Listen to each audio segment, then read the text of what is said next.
नमस्कार, दिन भर की बड़ी खबरों में आपका स्वागत है। मैं हूं आपके साथ सुनीता तिवारी। आज की इस बुलेटिन में हम बात करेंगे शीतकालीन सत्र में पराजय की बौखलाहट मुद्दा न बने। संसद के सत्र से पहले बोले प्रधानमंत्री मोदी, कहा ड्रामा करने के लिए बहुत जगह है, यहां डिलीवरी करें। फिर बात करेंगे मौलाना महमूद मदनी के बयान पर भड़के केंद्र मंत्री चिराग पासवान, बोले ये बुनियादी ढांचे पर प्रहार है। और बुलेटिन के आखिर में बात होगी राज्यसभा में शीतकालीन सत्र के पहले दिन पूर्व उपराष्ट्रपति जगदीप धनखड़ के जिक्र पर खड़गे और जेपी नड्डा के बीच हुई बहस। नड्डा बोले हरियाणा और महाराष्ट्र में हार से आपको काफी तकलीफ हुई है। लेकिन दिन भर की बड़ी खबरों से पहले एक नजर आज की सुर्खियों पर। संसद का शीतकालीन सत्र शुरू होने से पहले बोले प्रधानमंत्री मोदी, भारत ने सिद्ध कर दिया है डेमोक्रेसी कैन डिलीवर।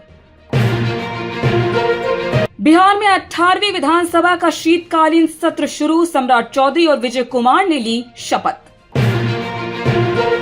साइबर अपराधियों की अब खैर नहीं, अब डिजिटल अरेस्ट मामले की जांच सीबीआई करेगी, सुप्रीम कोर्ट का आदेश।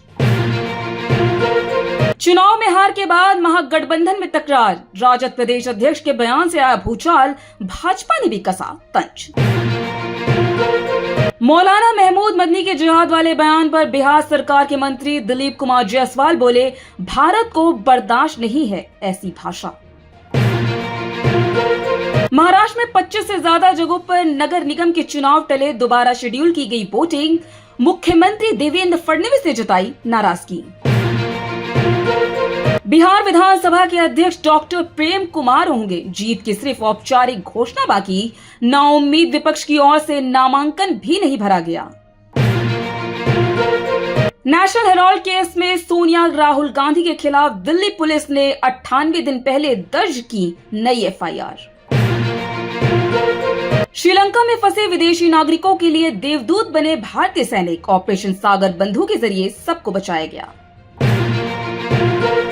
बांग्लादेश की आपदस्थ प्रधानमंत्री शेख हसीना की मुश्किलें बढ़ी, ढाका कोर्ट ने हसीना और उनकी भांजी ब्रिटिश सांसद ट्यूलिप सिद्दीकी को जमीन घोटाले मामले में सजा सुनाई। ये तो थी सुर्खियां, विस्तार से बात करते हैं दिन भर की बड़ी खबरों की। आज 1 दिसंबर 2025 से शुरू हुए संसद के शीतकालीन सत्र से पहले प्रधानमंत्री नरेंद्र मोदी ने संसद के बाहर देशवासियों को संबोधित किया है। उन्होंने कहा, पहले ये शीतकालीन सत्र सिर्फ कोई रिवाज नहीं है, ये राष्ट्र को प्रगति की ओर तेज गति के जो प्रयास चल रहे हैं उसमें ऊर्जा भरने का काम है। यह शीतकालीन सत्र करेगा। आइए जानते हैं इस रिपोर्ट में क्या कुछ है इस पूरी खबर में। बता दें कि इस दौरान प्रधानमंत्री मोदी ने बिहार चुनाव के नतीजों को लेकर भी बातचीत की। उन्होंने कहा, पिछले दिनों बिहार में जो चुनाव हुआ उसमें भी मतदान की जो बढ़ोतरी हुई वो लोकतंत्र की सबसे बड़ी ताकत है। माताओं बहनों की बढ़ती भागीदारी नई आशा और नया विश्वास पैदा करती है। लोकतंत्र के साथ साथ अर्थतंत्र की मजबूती को दुनिया देख रही है। भारत ने सिद्ध कर दिया है कि डेमोक्रेसी कैन डिलीवर। विकसित भारत के लक्ष्य की तरफ जाने में यह मजबूती हमें ताकत देती है। उन्होंने कहा, यह सत्र संसद देश के लिए क्या सोच रही है, करना चाहती है, करने वाली है, इन मुद्दों पर केंद्रित होनी चाहिए। पीएम मोदी ने कहा, विपक्ष अपना दायित्व निभाए और चर्चा में मजबूत मुद्दे उठाए, पराजय की निराशा से बाहर निकल कर आए। एक दो पल पराजय भी नहीं पचा पाते। पीएम मोदी ने आगे कहा, बिहार के नतीजों की पराजय ने उन्हें परेशान करके रखा है। शीतकालीन सत्र में पराजय की बौखलाहट को मैदान नहीं बनाना चाहिए।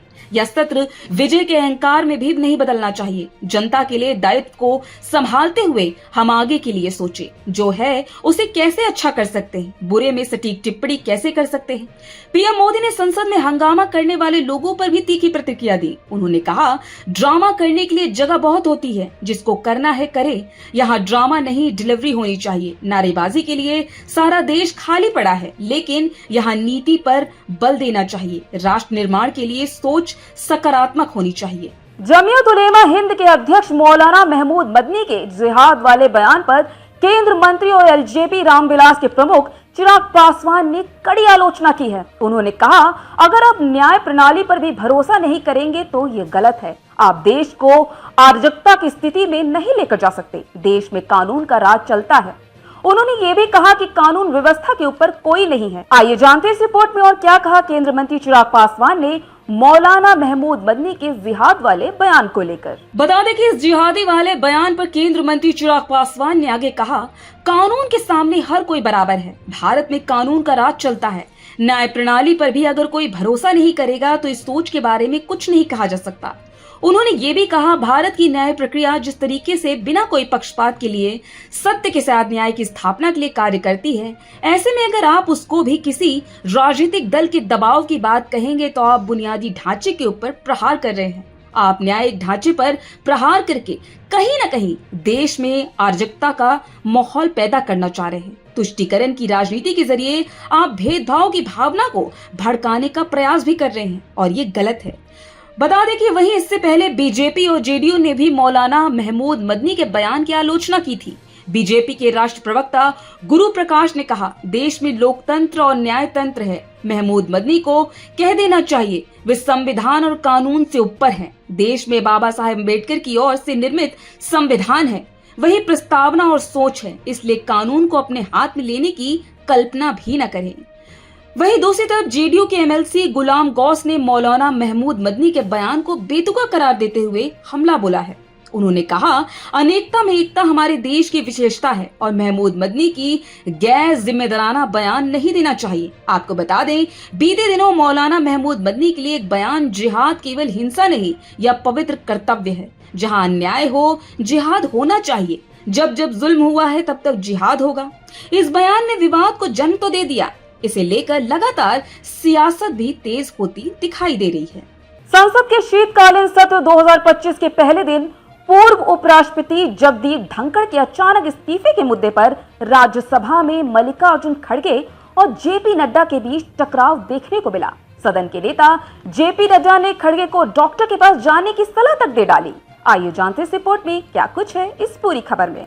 बता दें कि विपक्ष के नेता ने सभापति सीपी राधाकृष्णन के स्वागत भाषण में अपने जगदीप धनखड़ के उपराष्ट्रपति पद से अचानक इस्तीफे का मुद्दा उठाया। बीजेपी सांसदों के विरोध के बीच खड़गे ने कहा, मुझे उम्मीद है कि आप बुरा नहीं मानेंगे कि मुझे इससे पहले सदन के सभापति के पद से अचानक इस्तीफे का जिक्र करने के लिए बाध्य होना पड़ा है। पूरे सदन के संरक्षण होने के नाते सभापति सरकार के साथ साथ विपक्ष के लिए भी उतने ही महत्वपूर्ण है। मुझे इस बात का दुख है कि सदन को उन्हें विदाई देने का अवसर भी नहीं मिला। पूरे विपक्ष की ओर से उनके स्वस्थ जीवन की कामना करता हूँ। वहीं सदन के नेता जेपी नड्डा को उनका यह बयान बिल्कुल पसंद नहीं आया। उन्हें इसे विषय से हटकर बताया। उन्होंने कहा, हमें स्वागत समारोह की गरिमा बनाए रखनी चाहिए। अगर ऐसा होगा तो हमारी ओर से भी चर्चा होगी कि उनके यानी धनखड़ के खिलाफ अविश्वास प्रस्ताव 2 बार लाए। मुझे लगता है हमारे विपक्ष के नेता बहुत सम्माननीय हैं। बिहार, हरियाणा और महाराष्ट्र में हार से आपको काफी तकलीफ हुई है। तकलीफ को डॉक्टर के सामने बोलना चाहिए। जब समय आएगा तो अपनी तकलीफ डॉक्टर के सामने बोलिएगा।